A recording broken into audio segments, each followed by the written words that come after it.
When most Americans think about ancient cities, they think of Rome, Athens, or the pyramids of Egypt.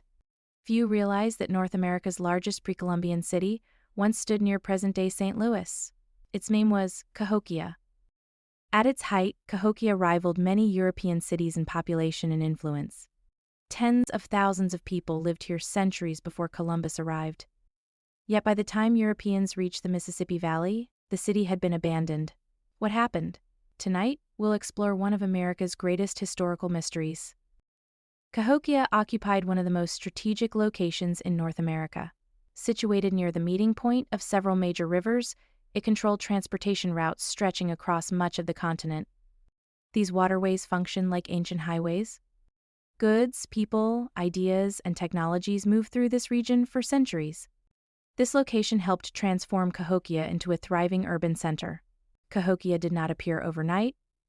The Mississippi Valley had been inhabited for thousands of years by indigenous peoples who adapted to the region's rich resources. Over time, farming became increasingly important. As food production improved, populations grew. Villages expanded. Eventually, conditions emerged that made urban development possible. Around 1050 AD, something remarkable happened. Archaeologists often describe this period as Cahokia's Big Bang.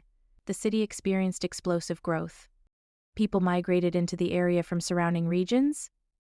Large construction projects began. New religious, political, and social systems emerged. Within a relatively short period, Cahokia became one of the largest cities north of Mexico.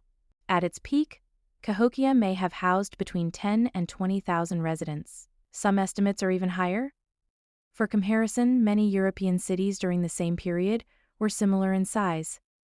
This challenges a common misconception that pre-Columbian North America consisted only of scattered villages. Cahokia was a genuine urban center. The centerpiece of Cahokia was Monk's Mound. Even today, it remains the largest prehistoric earthen structure in North America. Millions of baskets of earth were moved by hand. No draft animals, no wheeled vehicles, only human labor. The scale of organization required to construct Monk's Mound demonstrates extraordinary leadership and social coordination. Cahokia was not a random collection of houses. It was carefully planned. Large plazas connected important structures. Residential neighborhoods surrounded ceremonial centers. Roads linked different parts of the city. The layout suggests intentional design and centralized planning. One of Cahokia's most fascinating features is Woodhenge. Like Stonehenge in England, it appears to have functioned as an astronomical calendar. Observers could track the movement of the sun throughout the year. This demonstrates sophisticated knowledge of astronomy and seasonal cycles. Cahokia was connected to a vast trade network. Archaeologists have discovered materials originating hundreds or even thousands of miles away. Marine shells arrived from the Gulf Coast. Copper came from northern regions. Exotic stones traveled great distances.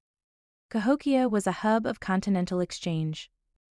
Cahokia was part of a broader cultural tradition known as the Mississippian world.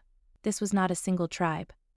Rather, it was a network of related societies sharing cultural practices, agricultural methods, religious beliefs, and architectural traditions. Many later native nations likely inherited elements of this legacy. By the 1200s, evidence suggests that problems were emerging. Growing populations placed pressure on local resources. Political systems may have become strained. Environmental challenges appear to have intensified. The city began showing signs of instability. One leading theory involves climate change. Environmental records indicate that climatic conditions shifted during this period. Even relatively small changes in temperature and rainfall can have enormous consequences for agricultural societies. Food production may have declined. Cahokia depended heavily on its environment. Large-scale construction required enormous amounts of timber. Agriculture altered the landscape. Flooding events may have disrupted communities. Over time, environmental pressures could have become increasingly difficult to manage. Some archaeologists point to evidence suggesting social tension and conflict. As resources became scarcer, competition may have increased. Political leaders may have struggled to maintain authority. Internal instability could have accelerated the city's decline. By approximately 1350, the great city was largely abandoned. Its population had dispersed. Monumental construction ceased. The plazas grew quiet. One of the largest urban centers in North America disappeared. Importantly, the people of Cahokia did not simply disappear. Cities may be abandoned, civilizations may transform, but people continue.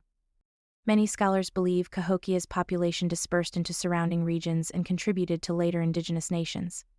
The legacy survived even when the city itself did not. Cahokia challenges outdated narratives about North America before European arrival. This continent contains cities, trade networks, engineers, astronomers, political leaders, and complex societies. Understanding Cahokia helps us understand the true depth of American history. Thank you for joining me as we explored the rise and fall of Cahokia, one of the greatest cities in North American history. Its story reminds us that America's past is far older, richer, and more complex than many people realize. If you enjoyed this presentation, please like, subscribe, and share. And join me next time as we continue uncovering the forgotten peoples, lost cultures, and hidden histories that shaped our world.